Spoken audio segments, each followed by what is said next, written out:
Hello and welcome to English Language and Literature.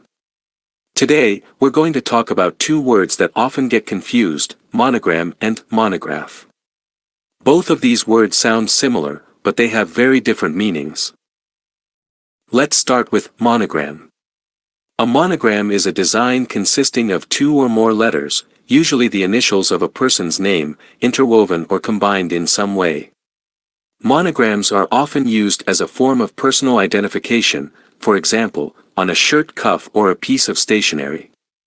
Here are some examples of monogram: HP, which stands Hewlett-Packard; LG, which stands for Lucky Gold Star; and RR, for Rolls-Royce. On the other hand, monograph is a scholarly work on a specific subject, typically a book or an essay. Monographs are usually written by experts in a particular field and go into great detail on a particular topic.